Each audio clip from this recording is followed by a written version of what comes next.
Bienvenue à un autre épisode de L'Opium du Peuple. Un autre épisode fucking intéressant qu'on a pour vous aujourd'hui. Quand on a parti l'idée, ça fait longtemps que j'ai une idée d'avoir un podcast. Quand on a parti ça, mon but c'est d'amener autant des gens qui est intéressant dans la sphère publique, des amis, artistes à moi. On a eu Arnaud la semaine dernière. Et aussi de faire entrer dans la conversation des gens qui sont près de moi, puis qui partagent des intérêts, puis qui ont des perspectives intéressantes, souvent des vies fascinantes.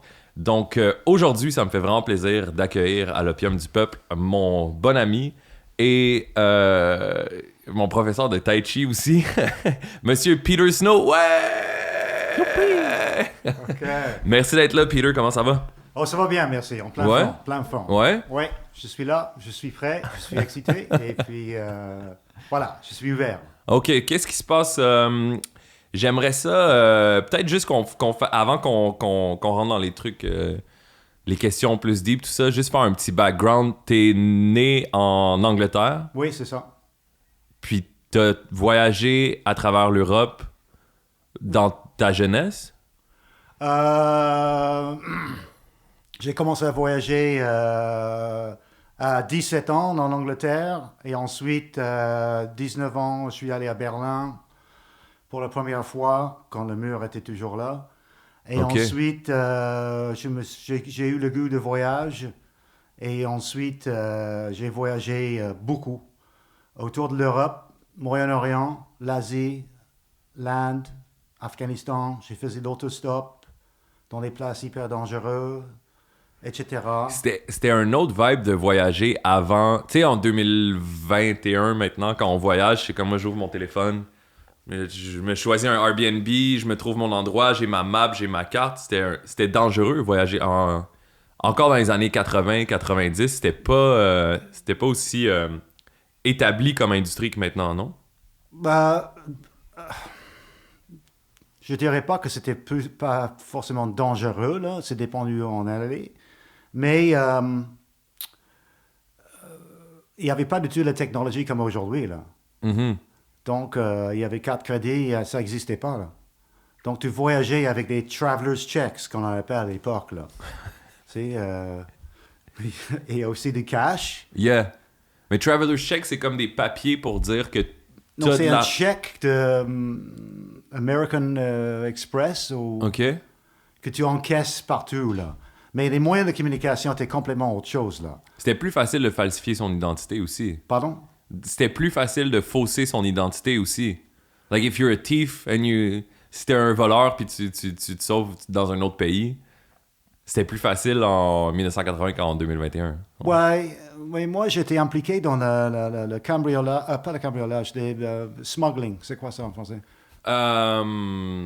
Smuggling. Smuggling. Importation. Non.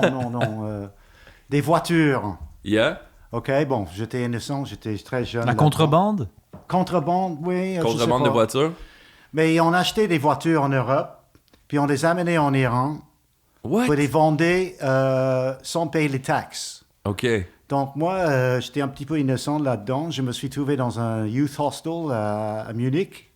Et là, j'ai croisé des gens. Ils me disent, tu vas aller faire de l'argent, tu vas aller en Europe, en Asie. Je dis, oui, ça m'intéresse. Donc, OK, on va mettre une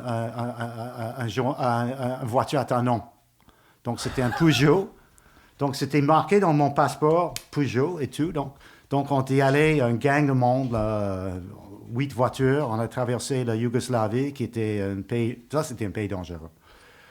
Avec des voitures brûlées partout sur les autoroutes et tout. C'était fou, là. Qui était communiste à l'époque. Oui.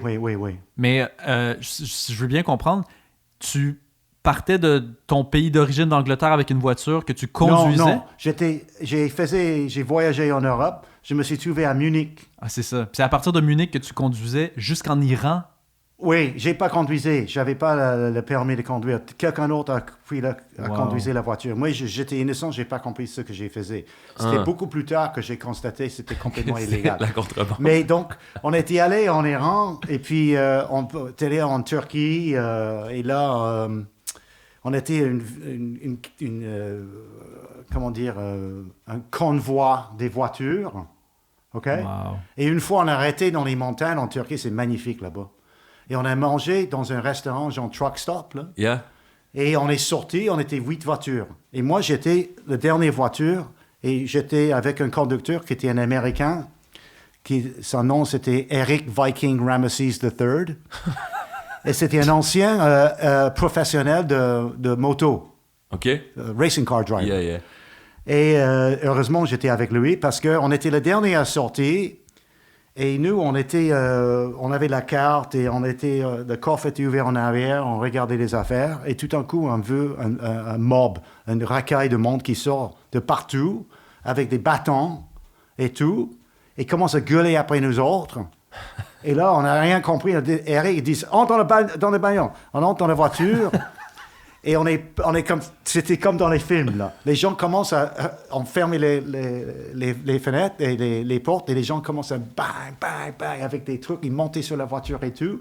Et parce que ça démarrait pas. Allez, go, go, go, go, go. Ça démarrait pas. Et c'est like, fuck, come on, go, go, go, go.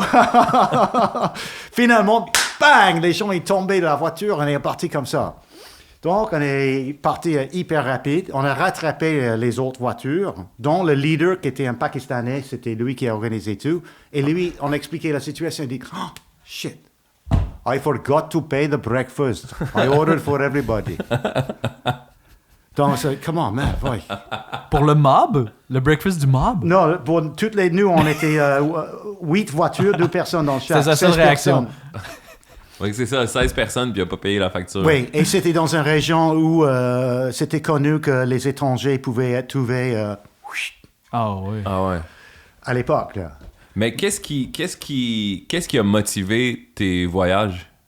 Est-ce que c'était juste, tu voulais juste voir le monde, découvrir? Curiosité, la Ouais. recherche de l'art, la recherche de spiritualité, plus le fait que j'avais un spectacle de magie que j'étais capable de faire dans des places presque n'importe où.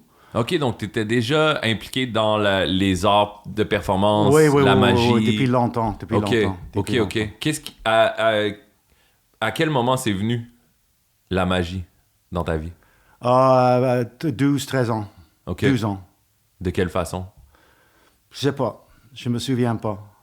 Ah, Sérieusement, je me souviens c'est un pas. peu comme un truc qui a juste toujours été là un peu. Oui, j'ai lu sur Houdini et des affaires comme ça. Uh-huh. Et ensuite, j'ai commencé à monter un spectacle. J'ai commencé à faire des spectacles. Donc, j'ai fait des spectacles à partir de 13, 14 ans. Et j'ai pas arrêté vraiment depuis. Sauf l'année dernière à cause de la COVID, tout ça. Mhm. Puis Donc, T'es- ces voyages-là, j'avais fait des spectacles à Istanbul, juste avant. Et à Istanbul, je faisais un spectacle devant l'université. Il y avait une plaza immense. Wow. Alors, j'ai commencé le spectacle et il y avait des milliers de personnes qui sont venues. Mais la foule, tu ne voyais pas la fin. Et ils sont plus en plus proches à moi. Et j'essaie de faire des affaires plus en plus proches à moi. Alors, j'ai fait reculer. Et là, tout d'un coup, à un moment donné, il y avait un géant qui est arrivé. OK? Un géant, genre lutteur turc, là, massif. Et il est arrivé très agressif vers moi. J'avais un petit peu, là. Il a pris mon chapeau. Il levait le chapeau. Il est allé à quelqu'un dans le premier rangée. Il a donné un coup sur la tête, sur le bras. Ils disent, mettre l'argent dedans. Wow. Alors, il est allé chercher l'argent dans le chapeau. Pour toi. Pour moi! Ça, on parle de quelle année, là? Ça, c'était 77. Wow. Donc, après ça, on a continué le voyage en voiture. Donc, ce que j'ai parlé tout à l'heure. Donc, on était allé à travers l'est de la Turquie. C'est fabuleux, là. C'est vraiment, vraiment Mais tu fabuleux. parlais de Yougoslavie tantôt, Oui. des voitures incendiées, tout ça. C'était quoi le climat? Peux-tu en parler un peu plus à cette époque-là? On parle des années Je ne sais 70. pas, juste parce qu'on était juste passé en voyage Ouais. à travers, je ne sais pas dire. Mais la ville capitale s'appelle Belgrade. Belgrade, je ne sais pas en français. Oui, Belgrade. Belgrade. Il y avait des trottoirs en bois. Wow. Et c'était comme primitif, là. Mais là, après, on était allé en Bulgarie. Et en Bulgarie, c'était comme le Moyen-Âge à l'époque. Sérieusement, Ah ouais? là. Dans les années 70? Il y avait peu de voitures. Et on était allé sur une montagne, dans les montagnes, sont hautes montagnes. tout le convoi, 8 voitures, et pour dormir dans la voiture, là, et lorsqu'on dormait dans la voiture, on laissait dormir, tout un coup, entrant à la fenêtre. Et on ouvre la fenêtre, c'était des prostituées qui avaient entendu parler qu'il y avait des étrangers sur la montagne, donc ils ont monté sur la montagne. Ça finit comment cette soirée-là? Moi, c'est pas mon affaire, mon père, mon truc, mais les autres, je sais pas ce qu'il y a fait.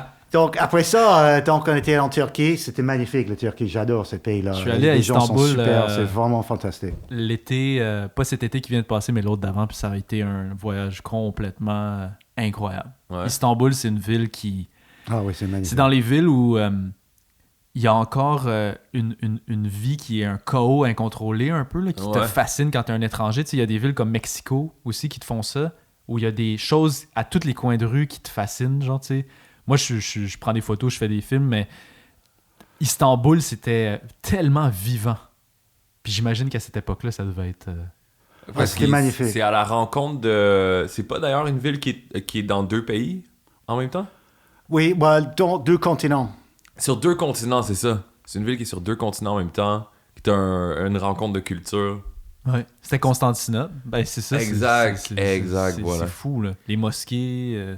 Mais ce qui me fascine là-dedans, c'est que t'as fait des trucs quand même assez extrêmes au niveau de la performance, non? À quel moment c'est venu Je suis curieux un peu de ton parcours de l'apprentissage de l'art de la magie. Est-ce que t'es juste parti, tu te dis, OK, je vais apprendre quelques trucs, je vais faire quelque chose, puis là, je vais donner des spectacles. Comment le spectacle a grandi? Est-ce que tu as rencontré des maîtres en chemin? Est-ce que Oui, j'ai eu des professeurs. C'est impératif que tu peux pas vraiment apprendre tout ça. Bon, ça c'est un autre point controverse, là, mais moi, ça c'est mon opinion. Okay. Donc j'ai eu des très bons professeurs. J'étais chanceux. J'ai vraiment tombé dans le monde important dans l'histoire de la magie, etc., qui m'a pris sur les ailes. Ah ouais? Et je me suis trouvé donc dans les bonnes mains. J'ai monté un spectacle, mais j'avais pas un style. OK. J'avais pas mon propre style.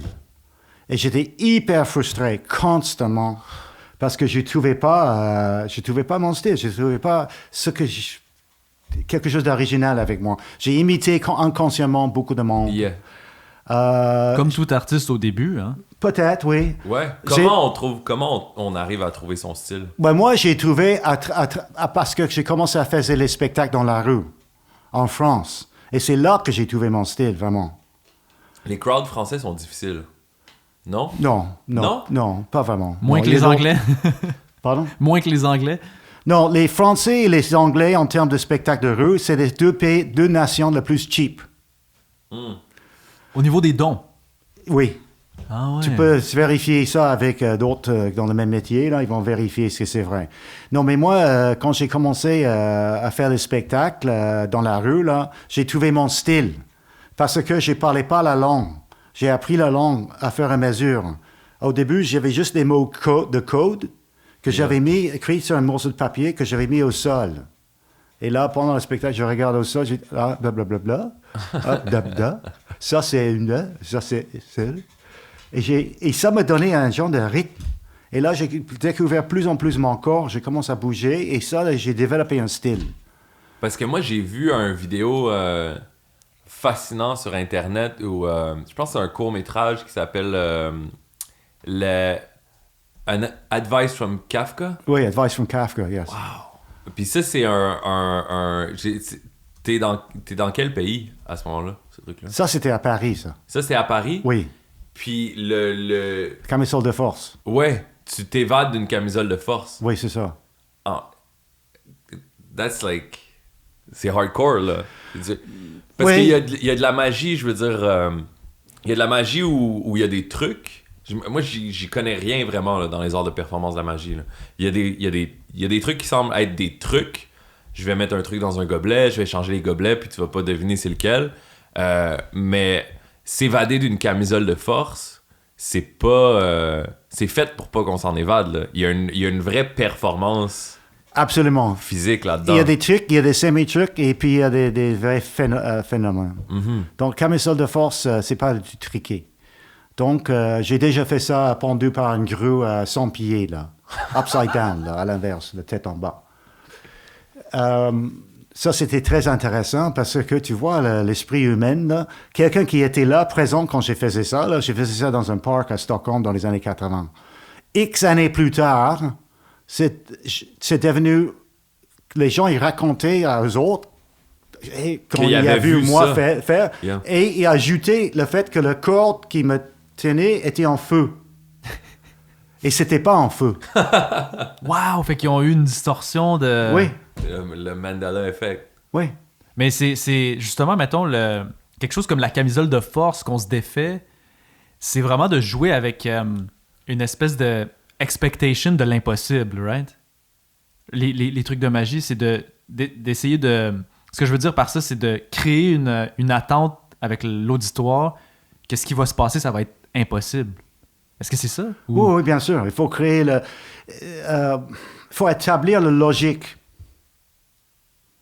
Parce que la magie et la logique vont ensemble.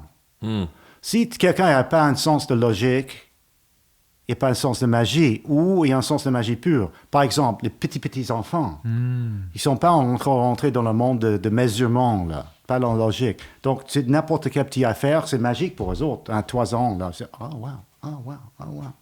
On peut faire la même chose avec des animaux. Tu peux prendre une balle, tu passes à l'autre main, faire disparaître, le chien, il va faire... C'est vrai. Est-ce qu'il y a de... Je serais curieux d'avoir ta définition de la magie. Ouf. Quel genre de magie? Il y en a beaucoup. Il y a plusieurs types. Est-ce qu'il y a de la vraie magie? La vie.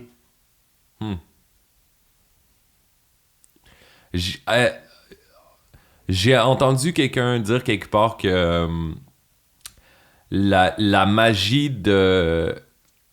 Ce qui était magique avant, c'est la nouvelle science. Tu sais, par exemple...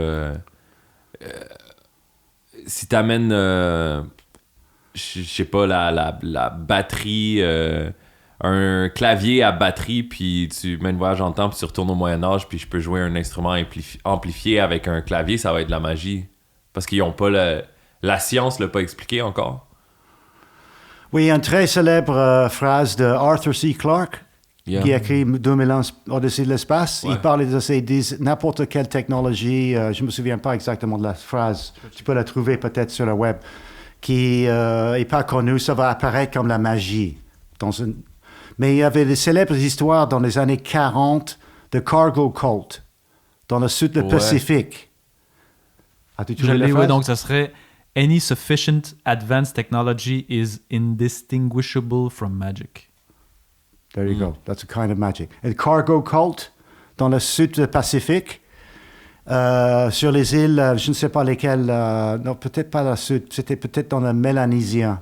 En tout cas, les Américains, dans la guerre du Pacifique, ils ont chuté des choses de leurs avions dans des boîtes de nourriture et toutes sortes de choses.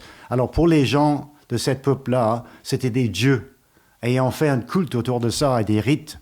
Chaque fois qu'ils voyaient un avion américain, c'était comme si nous, on voit des ovnis. Là.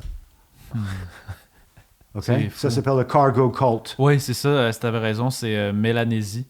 En Océanie. Il y a une chanson de Serge Gainsbourg sur l'album Melody Nelson qui est... you know, Melody Nelson. C'est un album de Serge Gainsbourg. C'est un des plus fameux albums de pop rock français. Les musiciens comme Beck, après ça, les Américains l'ont redécouvert. C'était un des premiers albums rock avec des cordes qui était très... le rythme, c'était très comme les Stooges. C'était les musiciens anglais, fait que c'était très proto-hip-hop, c'était lent. Puis il refait un peu l'histoire de Lolita. C'est un peu ça. Il frappe... la première chanson s'ouvre, il est drunk dans sa Rolls Royce.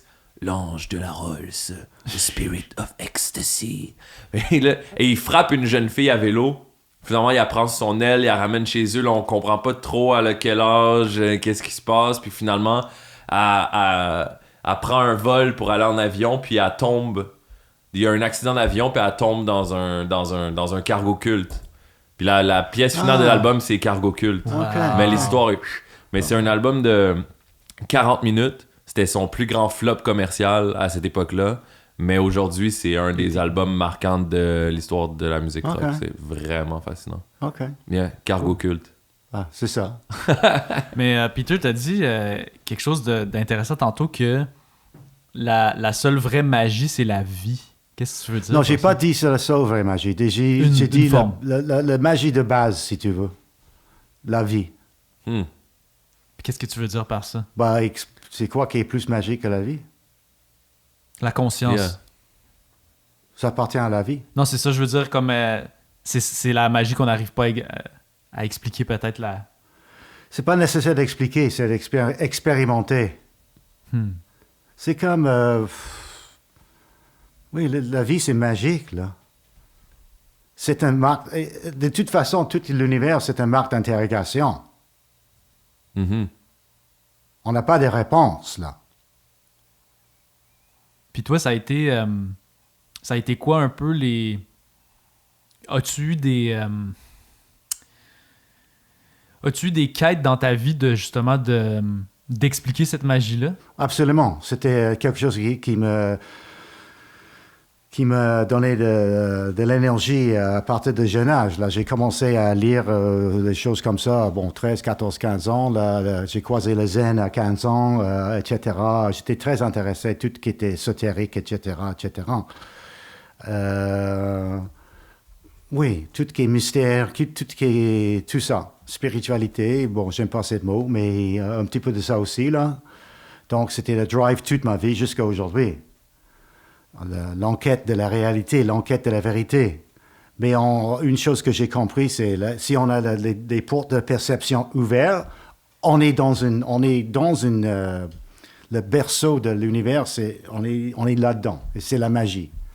La réalité, c'est la magie. Tu sais?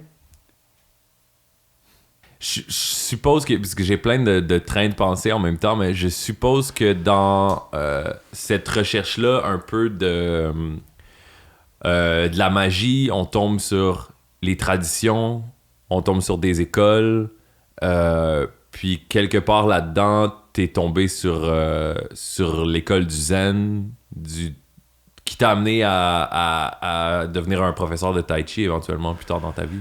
Oui, j'ai entendu parler de Tai Chi et la première chose, je me souviens pas exactement la première fois que j'ai entendu parler de ça, mais quelqu'un m'a parlé de ça ou décrit ça ou j'avais vu quelque chose, je me souviens pas.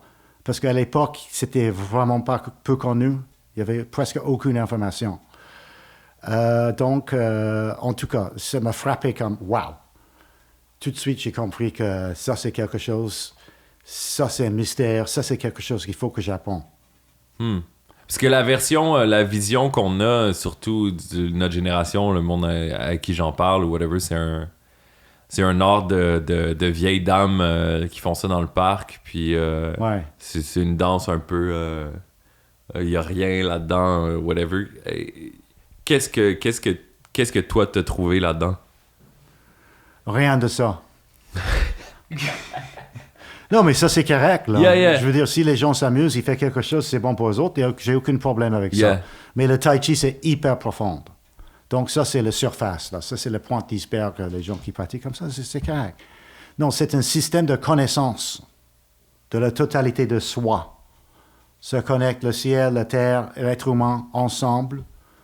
Ça travaille pour ouvrir l'esprit, le corps, toutes les cellules plus vivantes. On va devenir plus vivant avec le tai chi. Et c'est un système complet de développement, de l'évolution de l'être humain. C'est fantastique. Et il n'y a aucun équivalent dans l'Occident. Si on avait, peut-être j'aurais dû faire ça à la place, mais aujourd'hui, il n'y a rien comme ça, là. Et je dirais, c'est une réflexion assez récente pour moi, que le tai chi rejoindre beaucoup plus, disons, la Grèce antique que la Chine d'aujourd'hui. À quel niveau? Si quelqu'un étudie la culture de la Grèce antique ou d'autres anciennes cultures, il va avoir plus de compréhension de Tai Chi. Aujourd'hui, la Chine, je ne sais pas qu'est-ce qui se passe là-bas en termes de la vie moderne. C'est devenu une technocratie comme nous autres. Et c'est à peu près tout. Je pense qu'il n'y a pas grand-chose en arrière. Donc, tu parles au sens d'une école, puis d'un mode de vie qui est total. Non, compréhension de la réalité. OK. OK? En compréhension, en profondeur de réflexion et de ressenti. Parce que le tai chi, c'est pas que des mouvements, qu'une suite de mouvements. Non, des mouvements, basé c'est sur- très important. Parce que il faut qu'on retrouve notre corps.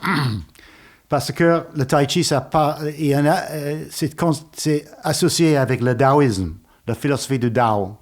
Et selon le Tao, nous avons perdu notre relation avec le Tao. Comme dans l'Église catholique, on parle de la chute de l'homme. Ouais. C'est un point qui rejoint tous les anciens mythes. Il y a un moment où quelque chose a été perdu. Exactement. Le mythe du paradis perdu, Exact. de l'union avec l'univers, de la pureté. Exactement. Donc, la quête, c'est de retrouver ce que nous avons perdu. On ne cherche pas rien de nouveau. De reconstruire l'être humain. Donc, on commence avec le corps. C'est moins difficile de commencer que les émotions. C'est très difficile. L'esprit, OK. Mais le corps, donc, il faut... Notre corps était, en Occident, je parle maintenant, était colonisé, industrialisé et domestiqué. Est-ce que ça fait sens? Ouais. Ouais. Donc, on est là maintenant. Et on essaie de retrouver le corps. Il y a beaucoup de monde qui parle de ça, pas juste dans le monde de Tai Chi. Et oui, à travers la planète, il y a beaucoup de monde qui réfléchit sur ce sujet-là. Il y a toutes sortes de systèmes qui existent. Il y a des nouvelles choses qui sont inventées à tous les jours. Sauf pour moi, le Tai Chi a la réponse. Pour moi, c'est la science de mouvement. Donc, le mouvement est très important. Point de vue Tai Chi, on peut dire que la vie, certaines manières de voir la vie, c'est le magique, et cette magie se manifeste en mouvement. C'est un mouvement. En arrière de mouvement, il y a l'immobilité totale, le vide. Mais le Tai Chi, donc, oui, c'est physique. On travaille le corps physique. On travaille le corps énergétique. On travaille aussi à développer le mental. Il faut être capable de réfléchir dans le Tai Chi. C'est tout un truc, là. Et parce que nous avons notre philosophie, on a la théorie, on a la pratique. Et tous les trois aspects sont très importants. Mais, je veux dire, c'est pas nécessaire que pour tout le monde qui étudie le Tai Chi fait tout ça, là. Chacun à son niveau. Parce que chaque être humain, on respecte l'individualité. L'individualité est essentielle. OK? Donc, chacun est différent. Il faut respecter ces différences. On a beaucoup de choses en similaire, tout le monde, il n'y a pas de question, mais on a aussi nos différences. Tantôt, tu disais le Dao. Oui. Pour ceux qui ne savent pas, c'est quoi le Dao? Il va le répondre.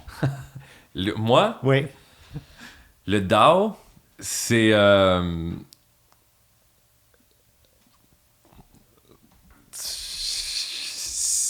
le Lao Tzu dit que le Dao, le Dao qui peut être nommé, c'est pas le Dao. J'imagine que c'est la source de la vie, c'est l'univers, c'est... Je suis pas... J'ai mon interprétation, ma compréhension instinctive de ça, mais je pourrais pas l'expliquer brillamment. Je pourrais pas le mettre en contexte. Probablement que ça veut dire que je le comprends pas, moi-même. Qu'est-ce que c'est?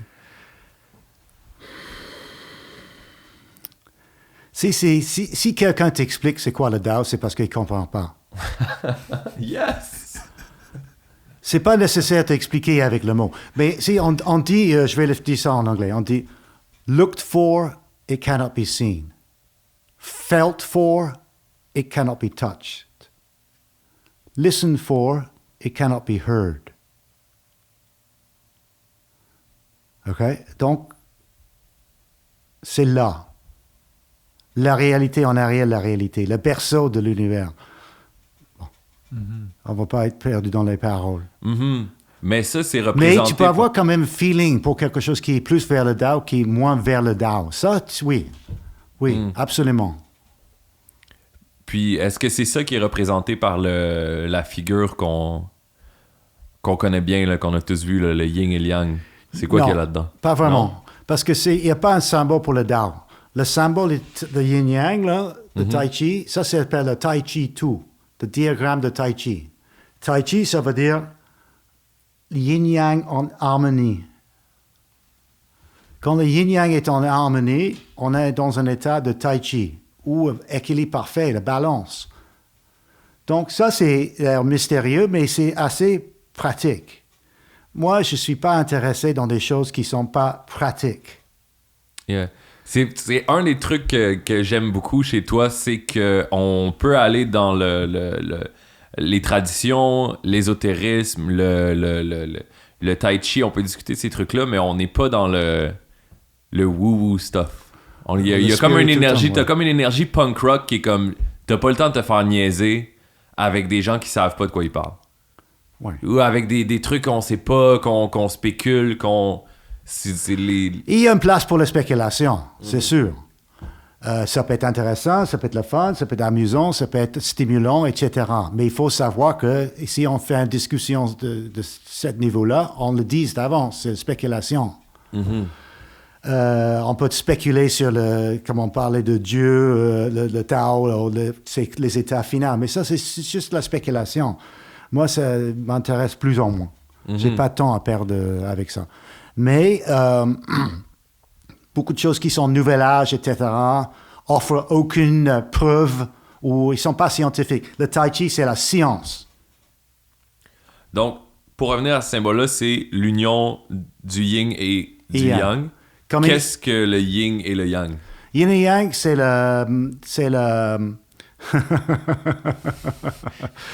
c'est une manière, presque tout est yin et yang. Les deux à la fois. Oui, de l'eau, ok? De l'eau, on dit que le yo, c'est yin. Mais ça dépend dans quelles conditions de l'eau. Alors là, il est froide. Donc, c'est plus extrême yin.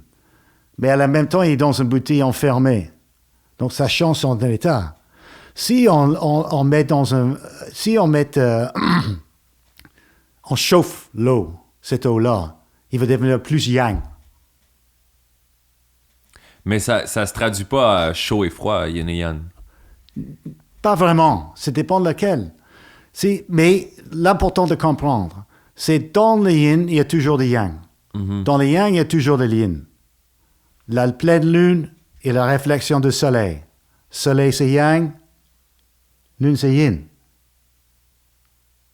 OK? Donc, il y en a toujours les yin dans les yang et les yang dans les yin. Si on réfléchit à ça et on commence à comprendre ça, crois-moi, ça va te rendre plus intelligent.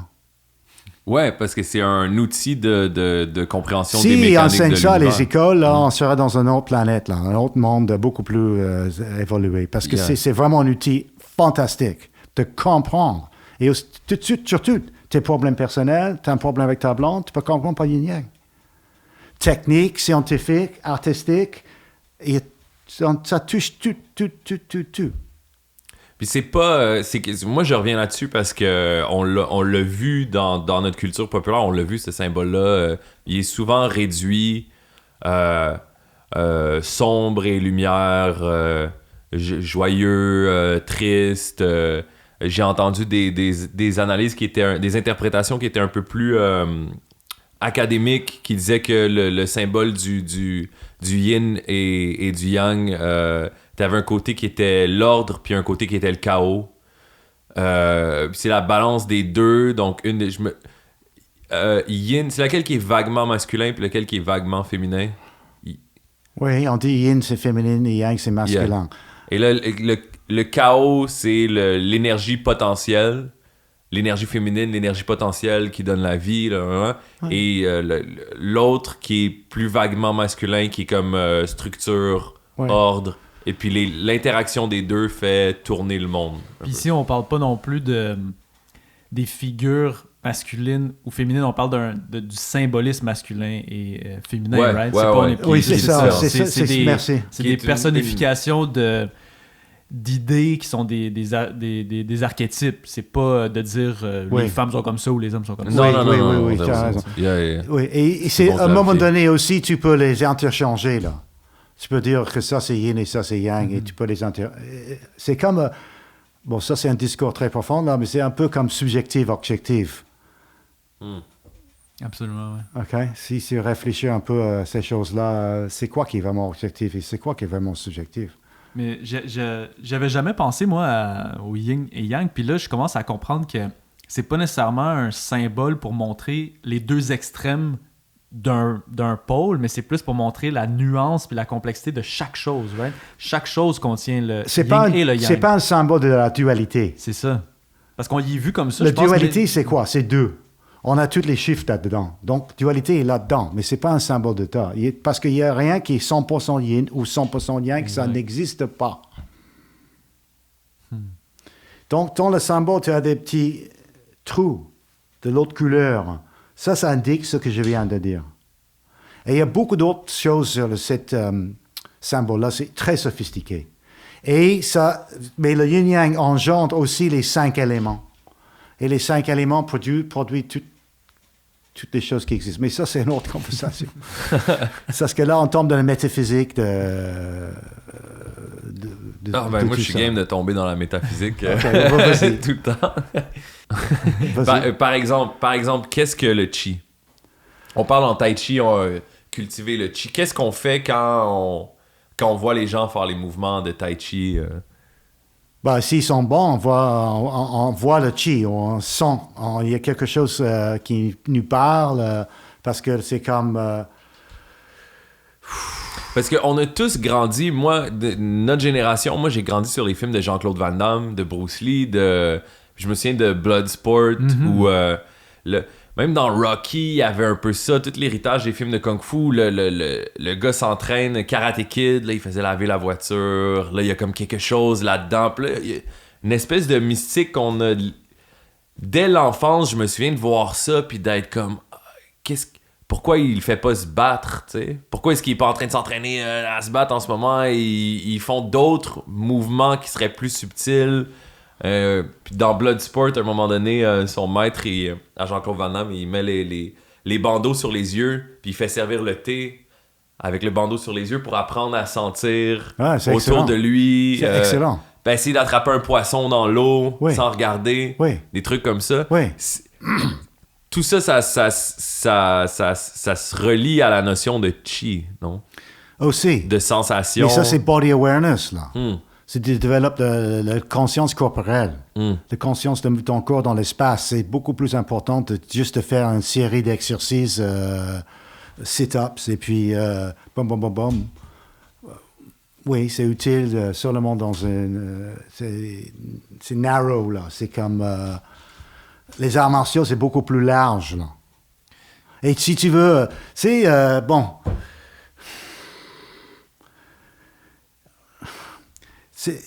Il faut développer l'awareness, là. OK? On dit les yeux, ils vont en avant, les oreilles vont en arrière. OK? Comme les animaux. Un chat est beaucoup plus sophistiqué que la plupart de fighters, là. Non, mais c'est vrai. C'est vrai. C'est vrai. Mais il peut être bon dans une certaine compétition, dans certains trucs assez limités. En dehors de ça, comment? La plupart de fighters, là, what are you going to do when you run into a wolf? Tu peux te battre avec un loup? C'est quoi les moyens de faire grandir notre awareness? En Tai Chi, tout ce qu'on fait développe ça. Silence. L'écoute. Mets en contact avec ton corps. Ouvre les sens. Pas trop, mais assez. Il y a beaucoup de choses. Puis aujourd'hui, comme moi, je me trouve que avec le confinement, puis surtout l'hiver, ces temps-ci, je suis un peu dissocié de moi-même, à quel point je suis stimulé par des stimuli extérieurs, tu sais, comme mon téléphone, mon ordinateur. Je passe tellement de temps devant ça que des fois, je me trouve dans des patterns où je suis en train de scroller mon feed Instagram, puis je suis pas aware de ce que je fais. Mais Ben, la technologie rend la tâche plus compliquée, c'est certain. Ça veut dire pas il n'y a pas de place pour la technologie, mais c'est sûr que ça, de ce point de vue-là, on parle beaucoup de télépathie et tout ça. Tu vois ça sur le web aujourd'hui. Comment tu peux parler de télépathie quand tu as des machines tout autour de soi? S'il y a la capacité de télépathie, ça va le tuer, c'est certain. Ouais, c'est un peu la notion que chaque nouvelle technologie, comment on dit, atrophie le sens ou la fonction qu'elle vient aider, entre guillemets, tu sais. Le fait que mon téléphone, j'ai tous les numéros de tout le monde que je connais là-dedans, mon sens de la mémoire, de me rappeler d'un numéro de téléphone ou de me rappeler d'une adresse, partir, regarder une carte, puis ensuite essayer de me rappeler du chemin, puis y aller. Je vais tout le temps regarder. J'oublie parce que je fais confiance à mon téléphone. Oui, donc c'est un béquille pour toi. Ouais. Ouais, puis une béquille, éventuellement, si tu te promènes juste en béquille, ben tes mollets vont s'atrophier, tu sais. That's it. Si tu reviens à ce que tu parlais tout à l'heure, quand j'ai commencé à voyager, à l'époque, il n'y avait rien. Mes parents ne savaient même pas sur quel continent j'étais, là. OK? Il n'y avait pas de téléphone comme ça, là. Il y avait cabine téléphone, mais parfois, dans une ville, il fallait que tu aies le bureau de poste central pour faire des longues distances internationales. Il fallait que tu aies un paquet de monnaie dans le petit truc. Et puis, on avait ce qu'on appelait à l'époque le poste restante, où tu reçois tes courriels. Dans chaque ville, il y a un poste restante. Alors, les gens, ils t'envoient des lettres, tu vas au poste restant tous les jours, je t'en nouvelle. C'était complètement une autre planète, là. Mais à l'époque, on ne savait pas que c'était normal. Donc, tu adaptes selon les conditions, c'est normal. Mais crois-tu que ça l'amenait un petit peu plus d'imprévu que peut-être la situation actuelle? Il faut être plus vif d'esprit, là. Parce qu'il faut être débrouillard. Oui, débrouillard. OK? Parce qu'il fallait... tu n'avais pas d'alternative. Il fallait être vite, vif d'esprit, etc. Donc, pour ça, c'était bon. Puis, quand est-ce que tu as rencontré ton maître de Tai Chi? C'est à Montréal? Quand même? Oui, à Montréal. OK. J'avais fait le Tai Chi à Paris, à Rome et à New York avec un professeur célèbre. Et je suis venu à Montréal et j'ai cherché des cours de Tai Chi. J'ai allé à plusieurs places et j'ai trouvé des professeurs corrects, mais assez ordinaires. Et ensuite, j'ai vu mon professeur à moi, un monsieur chinois, peut-être 70 ans, là. Et la première fois que je l'ai vu, on a parlé, il était avec son assistant, un macho guy. Et là, il m'a montré comment il respirait par la peau. Et ils disent, OK, je veux fermer mes yeux, je veux respirer par la peau. Là, vous pouvez me toucher et vous pouvez voir que je ne bouge pas mes abdomens, ni mes poumons, ni le dos. Donc, il était assis comme ça. OK, go. Alors, aucun mouvement. Il restait là 3-4 minutes. Hein. Ils disent qu'il respirait par la peau. Puis ça fait partie du awareness, j'imagine? C'est d'avoir une espèce de... Ben, la peau, c'est le plus grand organe du corps. Donc, on peut respirer par la peau. Et tu sais, le film... le premier film James Bond, là, Goldfinger? Goldfinger. Vous connaissez l'histoire? La fille qui était peinturée. Oui. Elle est morte. Oui. Parce qu'ils ont peinturé tout son corps. Ils disent qu'ici, il avait laissé une petite région ouverte, elle ne serait pas morte. OK, l'actrice est morte? Oui. Sur le plateau ou... Ça, je ne sais pas. Tu peux checker. Mais What? Oui, parce qu'ils ont couvert tout son corps avec la peinture. OK, pour qu'elle soit comme en or. Donc, elle est morte. Huh. Bon, c'est un urban legend, là, mais il va checker, je pense que c'est vrai. Mais l'idée est là, tu vois. Donc, on peut respirer par la peau. Mais j'aimerais dire quelque chose sur New York et Québec. Ouais. Parce qu'on a parlé l'autre jour de Québec, là. Il y a quelque chose que j'aimerais partager avec tout le monde qui écoute, qui c'est au Québec, là. New York, c'est correct. J'étais à New York J'ai tombé dans une profonde dépression. OK. Un ami à moi, il m'a dit, tu devrais aller à Montréal. Faire des spectacles de rue là-bas, c'est fun. C'est une belle place. On va aller ensemble. On devrait y aller. OK, donc j'ai dit OK. Alors lui et un autre Américain sont partis avant moi dans un train. J'ai pris le deuxième train. Quand je suis arrivé à Grand Central Station, je pense que c'est Grand Central Station qui sert le Canada, j'étais vraiment tanné de New York. Parce que New York, c'est beau, ça va, c'est correct. Mais c'est noir et blanc pour moi. Il y a une énergie qui est comme ça. C'est pas une place joyeuse. Surtout, j'imagine, dans ces années-là aussi. Ben, c'était les années 80. New York, c'était l'été. C'était le mois de... Tu sais, à l'époque, le mois d'été, les murs, comme ça. Ouais. Moi, j'ai habité à Alphabet City, etc. Mon premier nuit à New York, de ma vie, là, j'étais invité à rester à Alphabet City avec ma blonde, une blonde, là.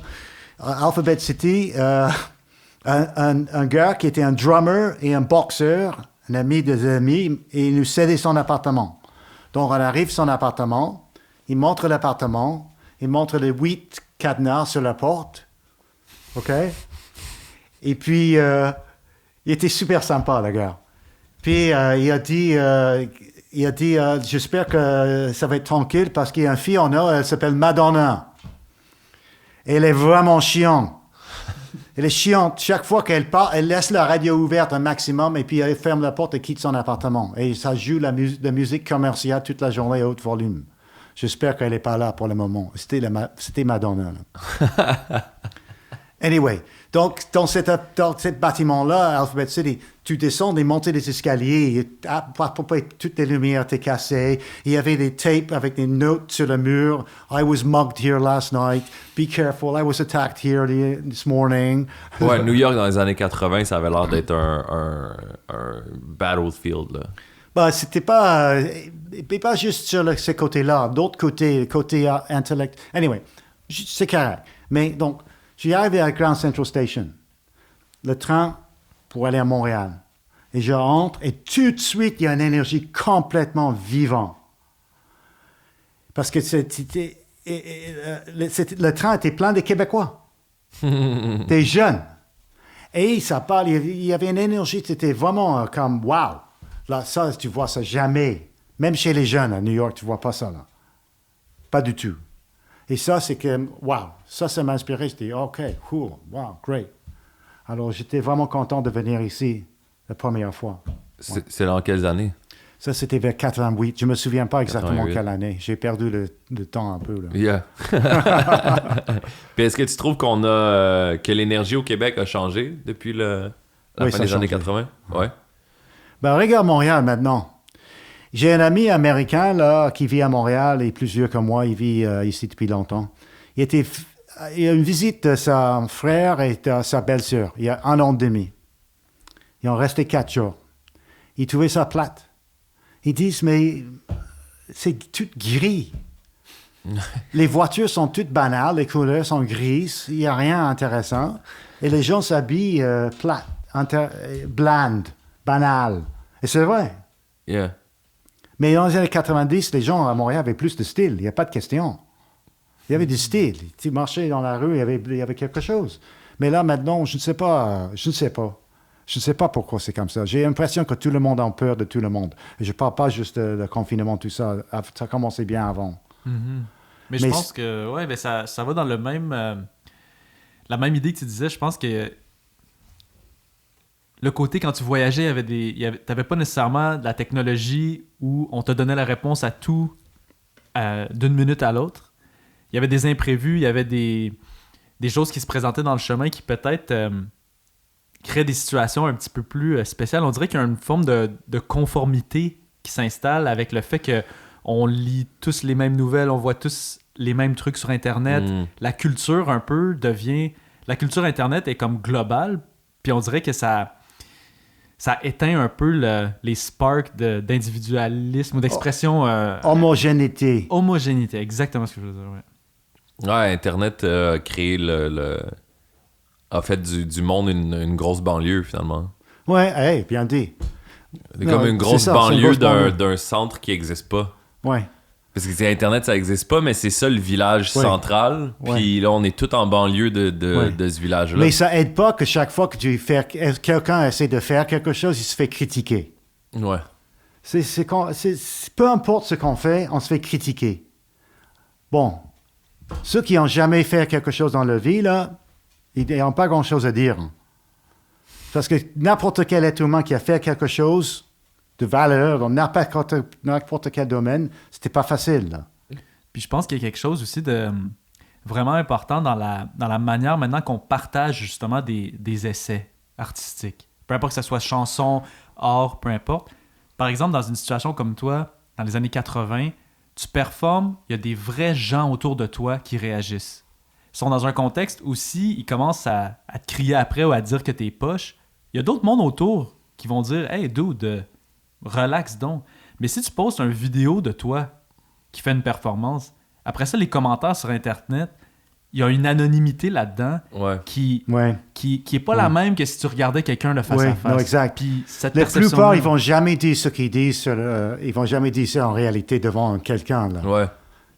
Ils vont jamais dire ça. Ils n'ont pas les couilles. Mais ça t'es-tu déjà arrivé d'avoir des performances sur la rue où il y a des gens qui venaient ruiner un peu ton vibe? Oh oui, absolument. Non, j'ai eu des gangs, quand j'ai fait les spectacles à l'extérieur, parce que j'ai fait les spectacles dans tout contexte. Là. J'ai fait des théâtres, beaucoup. J'ai joué dans tout contexte imaginable. Des hôtels, j'ai joué dans des prisons pour femmes, j'ai joué dans des catacombes de Paris. T'as déjà joué sur à des l'anniversaire bateaux. de Trump, non? Tu me disais? J'ai pas joué. C'est ton ami. J'étais invité à une soirée de son hôtel qui était démoli. Là. Un birthday party. Et oui, c'était son 40e anniversaire. Et un ami à moi qui était très hot à l'époque, il y avait un numéro de magie hallucinant. C'était vraiment bon, là. C'était vraiment fort. Et lui était invité. Et on ne voulait pas aller. Lui, il ne voulait pas aller, mais son agent insistait, un petit jeu de politique, là. De favors. Tu sais, showbiz, comme ça marche comme ça. Donc, on est parti en limousine de Upper State New York jusqu'à Atlantic City, là. Wow! Alors, c'est pas... il m'a payé une nuit d'hôtel, là, Trump. Là, donc, anyway, il était extrêmement vulgaire et tout ça. C'était incroyable. Mais bon. Mais oui, je t'ai interrompu parce que tu parlais des hecklers, là, puis les gens avec qui tu as eu des problèmes. Oh non, dans j'ai le eu spectacle. des gens qui ont... j'ai eu une gun dans la tête. J'ai eu des gangs, deux gangs qui se battent en plein spectacle. Lorsque je suis en train d'essayer de faire le spectacle, ici, comme toutes sortes de choses, des pickpockets, toutes sortes de choses. Et j'ai eu des accidents, j'ai eu tout le côté gauche de mon corps en feu, en plein spectacle. J'ai failli mourir plusieurs fois devant le public, là. Ça, c'est toutes des histoires, là. Mais c'est vrai, c'est des vraies histoires. À cause des performances qui ont comme Oui, mal parce que tourné, j'ai fait des choses dangereuses à l'époque, là, des numéros dangereux. Là. les numéros de Escape. Comment Bah on dit? aussi, j'ai avalé des lames de rasoir. Oh. J'ai un gros numéro où j'avale une vingtaine de lames de rasoir et ensuite un long fil. Je le avale. Mais pas des vrais. Et, oui. Et je sors le fil avec toutes les lames sont attachées. C'est un numéro pour moi, c'est un de my signature numbers. Mais les lames Oui. sont aiguisées? Oui, bien sûr. Je coupe des pommes, des papiers, je coupe des... Non, c'est des vrais, là. C'est des lames de rasoir, là. Double tranchant. Double tranchant. Mesdames et messieurs, double tranchant. Il y a un lien aussi entre toutes les aventures que tu me racontais, puis la notion de s'offrir. On a déjà discuté de ça, qu'il y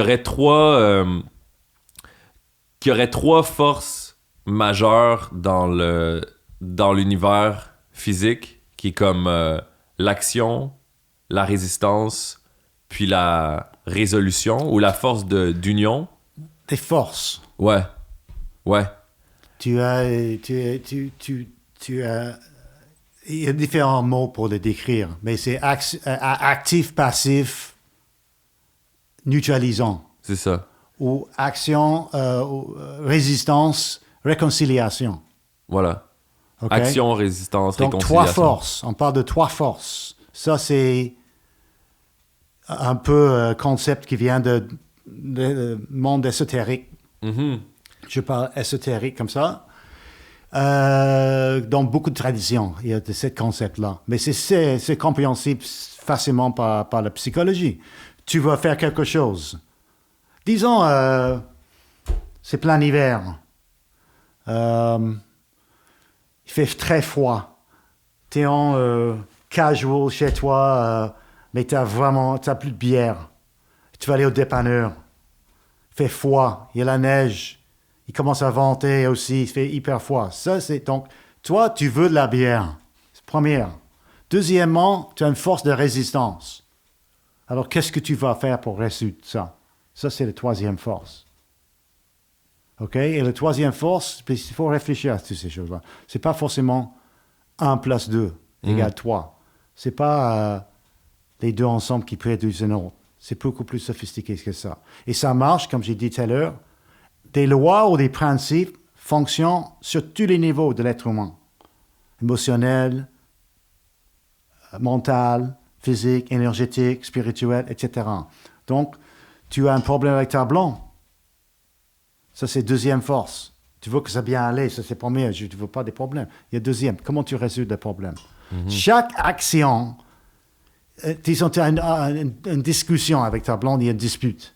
Ça, c'est un événement. Chaque événement est construit de ces 3 forces-là.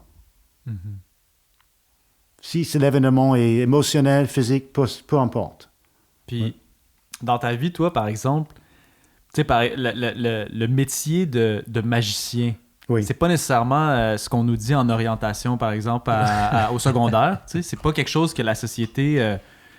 Est-ce qu'il y a justement eu de la résistance dans ton chemin de vie? Moi, ce que je trouve inspirant de te voir, c'est quelqu'un qui a suivi un peu son instinct, qui a suivi son calling. Je serais curieux de savoir si tu as du advice pour les jeunes qui essaient de trouver leur calling ou qui... Advice, I don't know. C'est quoi l'expression advice? C'est comme... les gens intelligents ne vont jamais écouter, les sages n'ont pas besoin. Quelque chose comme ça. Mais le problème, c'est dans mon cas, j'avais aucun doute.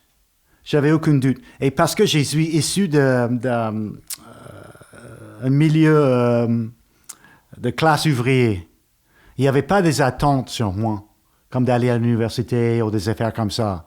Alors, quand j'ai commencé de m'impliquer vraiment dans la magie, mes parents ils étaient avec moi. Ils n'ont pas vraiment résisté là. Ouais. Donc, ma mère était complètement avec moi, mon père un petit peu moins, mais ils étaient comme pas anti ce que je faisais. Donc, et j'étais entouré de bons professeurs de magie à un jeune âge là. Donc, mes parents ont vu que, OK, c'est des gens sérieux là. Et c'est clair que j'avais un certain talent pour monter sur une scène. Donc, j'ai fait ce que je voulais. À l'école, là, quand ils me demandaient qu'est-ce que vous voulez faire quand vous quittez l'école, etc., j'ai dit, je veux devenir magicien. OK. Vous ne pouvez pas vraiment faire ça. C'est quoi la deuxième? Je voulais devenir journaliste. OK. C'est quoi la troisième? Donc, finalement, j'ai trouvé un bon job. J'ai travaillé dans une librairie, un des meilleurs en Angleterre. Et c'est là que j'ai eu vraiment mon éducation. Parce que l'école où j'étais, c'était pathétique, là. Tous les professeurs étaient des joueurs de rugby de Gallois, la pays de Galles. Tous des gars massifs qui nous battaient, beaucoup, là. Bon, ils me battaient.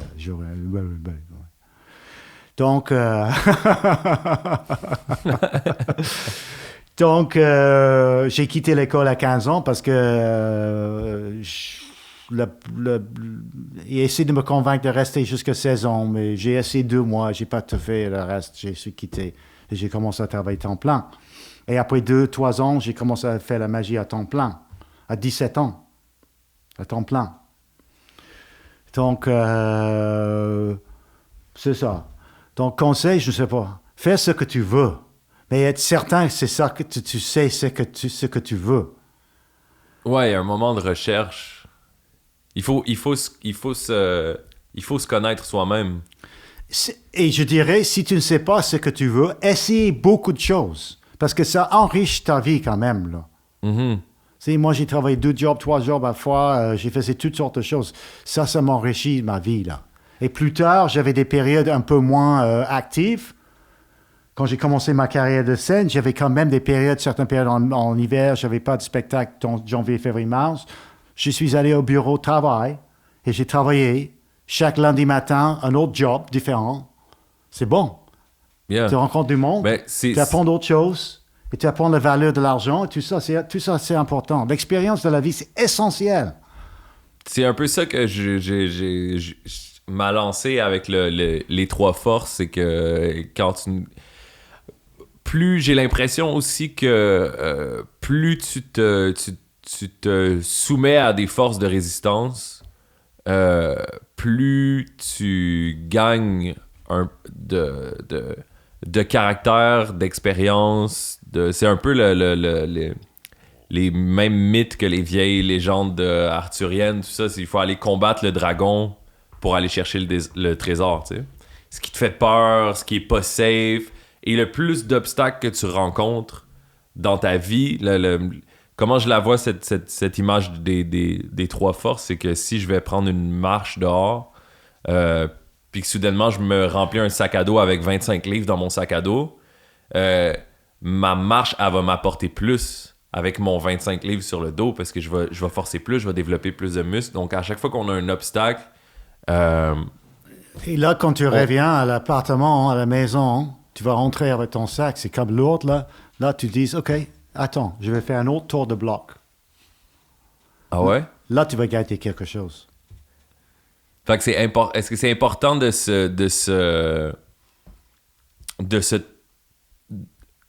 tromper soi-même dans le développement personnel? De se quoi? De se tromper? Ouais. Qu'est-ce que tu veux dire? To trick yourself. Tu dis, je vais aller prendre une marche, je vais courir 10 km aujourd'hui. Absolument. Quand t'es rendu à 10 Absolument. km, toi, ce que tu dis, c'est Absolument, faut parce que que tu la fasses 5 deuxième de force, plus. j'ai parlé de deuxième force. La deuxième force, le plus, ça vient de l'intérieur. J'ai pas envie de faire ça. C'est les gens aujourd'hui, la réflexion. J'ai pas envie de penser à ces choses-là. OK, good luck in life. Tu vas de nulle part. Faut réfléchir. C'est c'est une grosse partie du discours aussi en ce moment avec Internet, le confinement, l'isolement. J'ai vu beaucoup, de plus en plus, il y a une discussion pour enlever la stigmatisation sur la santé mentale. Tu sais. Il y a beaucoup de discussions sur l'anxiété, la dépression, en parler, aller chercher de l'aide, tout ça. C'est que du bon, c'est vraiment que du bon, mais j'ai aussi l'impression qu'il y a un truc dans lequel on passe à côté où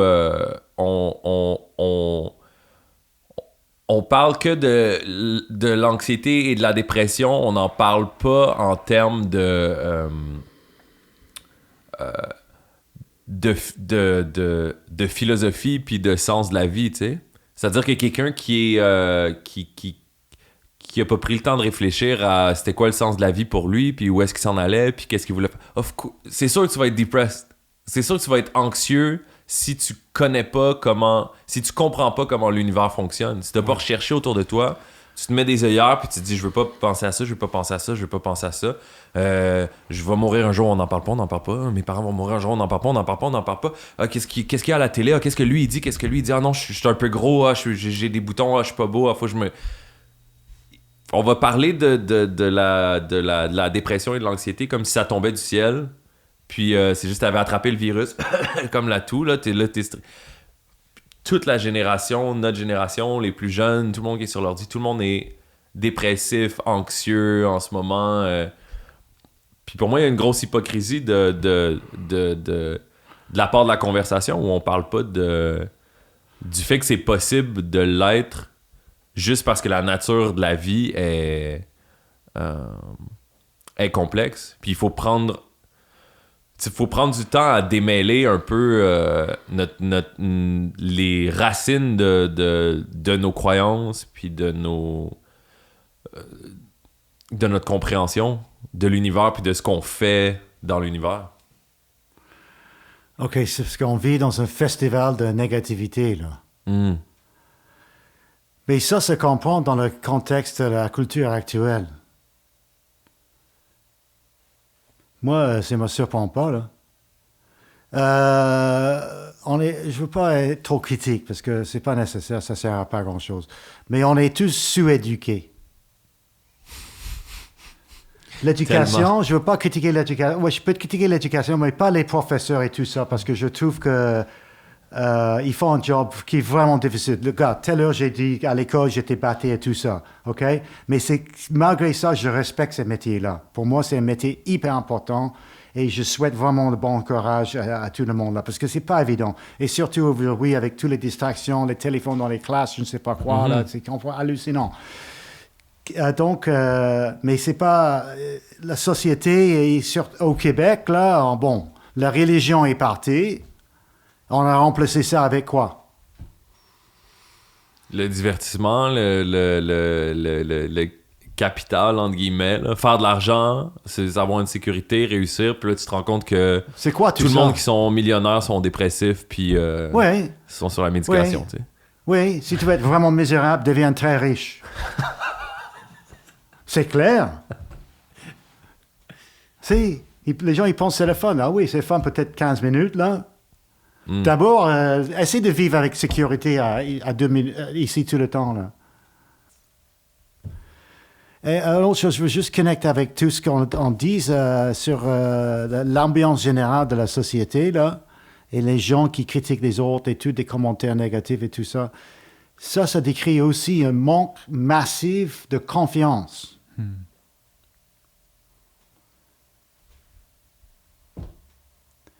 C'est parce qu'on fie sur l'autre pour chercher notre confiance. Hey, t'es tellement look, tellement chute, whatever. Apprivoise, c'est quoi le mot? Apprivoiser. Apprivoiser, merci. Yeah. On a besoin de ça, là. C'est comme, pourquoi? Alors, comme j'ai dit tout à l'heure, l'expérience dans la vie, n'importe quoi, ça va te donner la confiance. Avec le temps, ça construit la confiance. C'est très important. Puis le tai chi, c'est un... je t'ai entendu le décrire comme un art martial interne. Oui. Qu'est-ce que ça veut dire? Interne, c'est on travaille avec le chi. On travaille avec la conscience. On travaille avec l'intention. On travaille, l'intention bouge l'énergie. Si les arts martiaux externes et internes, ou le mouvement humain interne et externe, la plupart des mouvements humains est externe. J'explique. Si tu fais un tour de bloc en courant, là, tu vas avoir chaud. Ça, c'est l'énergie qui vient de mouvement. C'est clair. Comme les enfants, ils jouent comme n'importe quoi. Je joue tennis, tu vas devenir chaud. OK? Mais nous, on va l'inverse de ça. L'énergie vient de l'intérieur. Et c'est ça qui fait bouger mon corps. Par l'intention.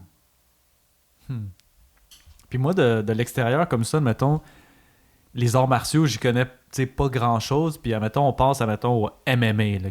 Genre, ça, c'est genre un art martial qui est fait pour dominer ton adversaire. Ouais. Le tai chi, ça m'a l'air différent. En quoi? On domine personne, là. C'est rien à faire avec ça. Contrôle, peut-être. Oui. Domine, ça, c'est une attitude mentale, émotionnelle, là. Mais bon, ça, c'est MMA. MMA, c'est du sport, hein? Exact. Tai chi, c'est pas un sport. J'espère que non. C'est une discipline? Oui, absolument. Ouais. Non, j'ai rien contre le sport, crois-moi. Mais sport martial, c'est pas du tout la même chose. MMA, c'est ça. Ils sont toujours au sol, ils font leurs affaires. Bonne chance dans un combat dans la réalité, là. Si tu vas au sol, là, je ne sais pas ici, mais moi, j'ai grandi en Angleterre avec des skinheads.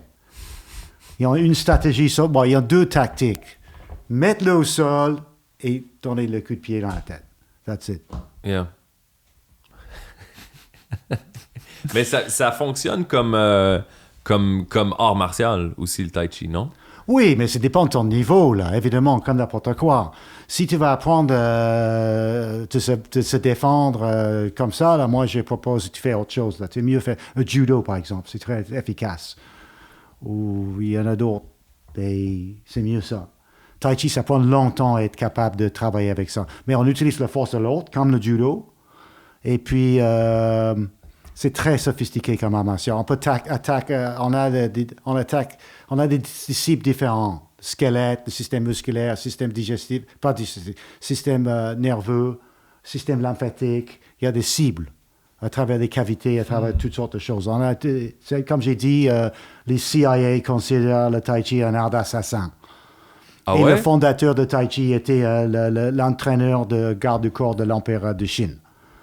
Donc, c'est très sérieux. Mais c'est dépend du niveau. Moi, mon niveau est correct, probablement. C'est correct, là. Ça veut dire absolument rien. Parce qu'on ne sait jamais si tu n'es pas dans une situation. Tout le monde sont des experts. Comme il a dit Mike Tyson, everybody has a plan till they get punched in the face. OK? Non, mais il a raison. On dit en Tai Chi, on ne peut pas estimer un adversaire sans contact. Il faut qu'il le touche. Donc, si quelqu'un a fait le premier mouvement, il lance un coup, tu fais contact. Aussitôt que tu fais contact, demi-seconde, j'ai beaucoup d'informations sur cette personne-là.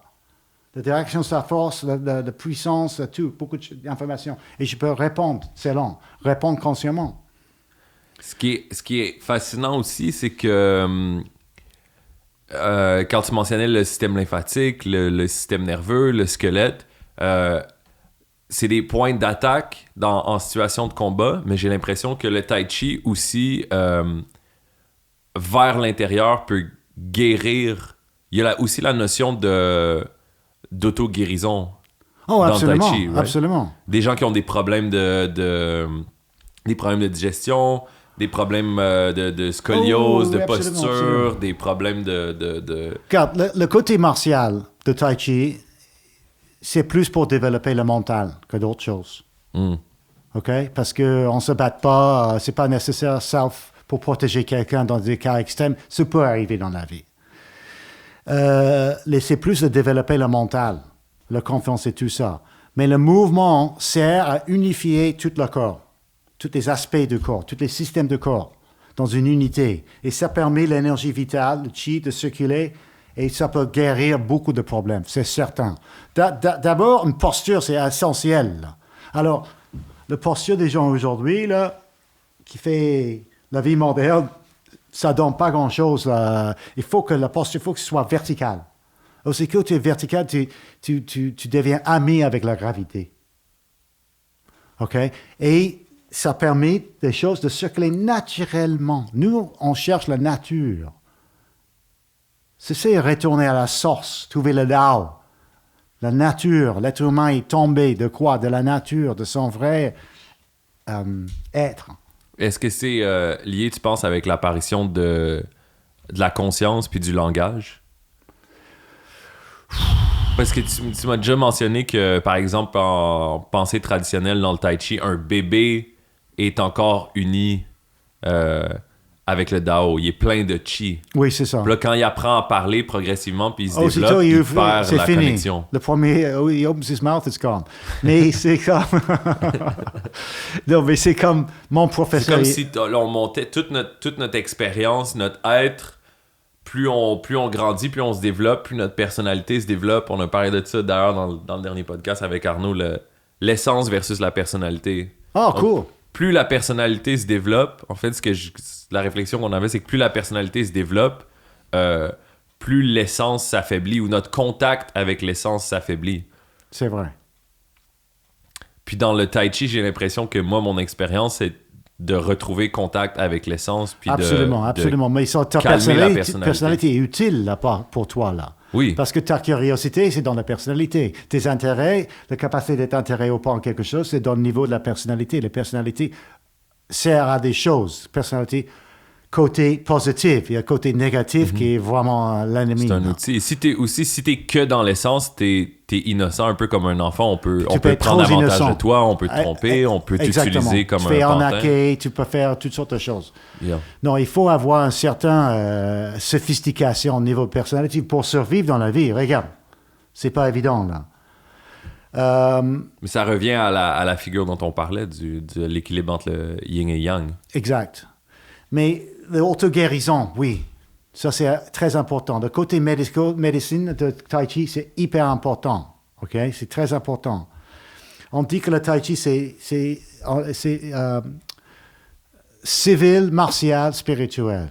Civil, ça veut dire santé et le plaisir du mouvement qui devrait être naturel chez l'être humain, les enfants qui dansent dans la pluie, sous la pluie, les ados, on aime ça, danser, bouger, c'est bon. Les êtres humains, on a cette capacité-là. Donc, martial, comme j'ai dit, c'est plus le mental. Oui, tu disciplines ton corps, tu apprends des techniques martiales, tu apprends de te défendre. Mais plutôt, c'est plus pour développer le mental, la confiance, travailler la peur. OK? La peur. Et la mort, parce qu'éventuellement, la peur, bon, certains psychologues vont dire qu'il y a juste une peur, c'est la mort.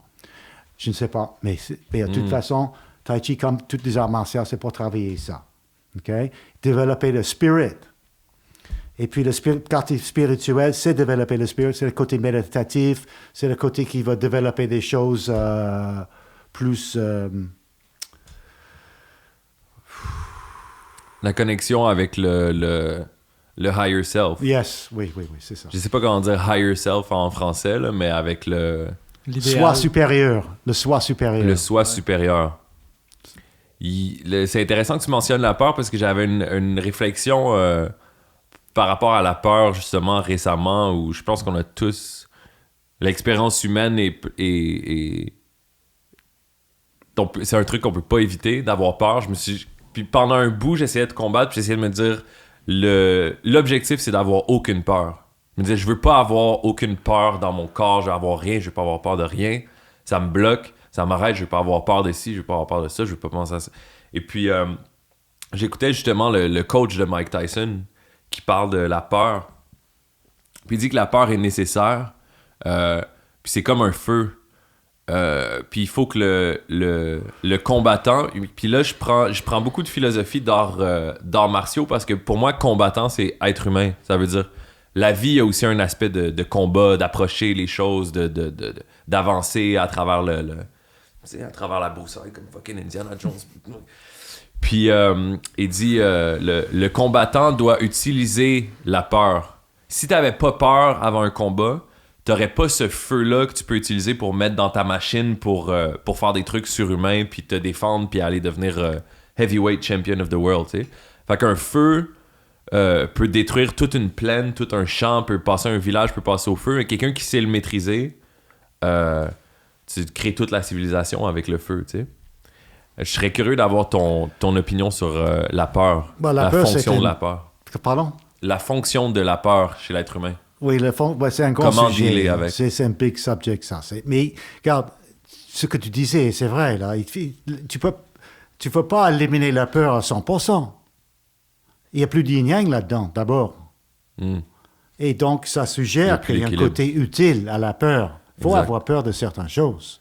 Sinon, on va danser sur le rebord du building au 20e étage. Oui, par exemple. Par exemple. Et c'est normal, j'étais jamais dans une situation comme Mike Tyson, heureusement. Mais j'ai joué sur la scène beaucoup, là. Et parfois, j'ai eu des peurs. Et en showbiz, on dit que si tu n'as pas peur, tu risques de faire une bide. Ouais.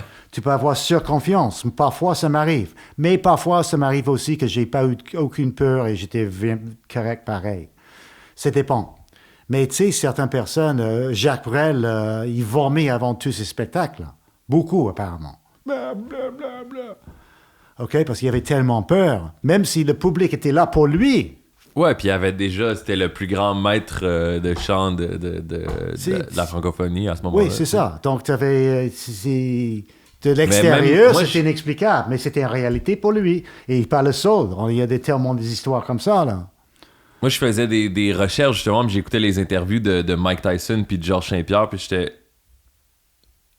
abasourdi de voir que Georges Saint-Pierre raconte que il déteste se battre, puis que quand Mike Tyson aussi, quand il marche pour aller monter sur le ring, même quand t'es Mike Tyson, tes 5 derniers combats, c'est te knock les gars en dedans d'1 minute, t'es le meilleur boxeur au monde, il est terrifié avant de monter sur le ring. On dirait que moi, ça m'a fait faire la paix avec ma propre peur. Parce que souvent, dans ma quête d'être la meilleure version de moi-même, d'être meilleur, j'ai tendance d'être plus dur avec moi-même puis d'avoir plus de self-hate que de self-love. Oui, Sois pas comme ça, fais-ci, non, fais pas ça. Ok, mais attention, tu vois, il juge lui-même. C'est qui il juge qui? Ça sert à rien de juger toi-même, ça va nulle part. Tu peux aller quelque part avec ça. Ça, c'est pas une réflexion intéressante. Faut juste accepter que tu as peur. Mais regarde, je réfléchis beaucoup à ça là, dernièrement. Bon, le COVID, beaucoup de monde ayant peur, beaucoup de gens que je connais ont peur. L'avoir peur, je sais pas, je pense pas que c'est pas ça le problème. C'est si ça t'écrase. Parce que ton exemple de Mike Tyson ou Jacques Brel, il va à l'encontre de leur peur pareil. Ils sont pas les victimes de leur peur. Oui, ils ont peur. Un héros, là, il a peur parce que c'est un héros, parce que tu peux pas avoir un héros qui a jamais eu peur, il fait c'est automatique qu'il va sauver tout le monde. Là. Ça, c'est quelqu'un qui, malgré lui, il le fait. Il fait un acte héroïque. Le courage de surmonter sa peur. Exactement. Ça fait sens? Ben oui. Ouais. Puis on dirait que le tai chi, c'est un outil pour être en relation avec soi-même à ce niveau-là. Bon, en espérant, oui. Bon, il faut évidemment investir là-dedans. Comme j'ai dit, on ne peut pas le tai chi à un niveau superficiel, c'est correct.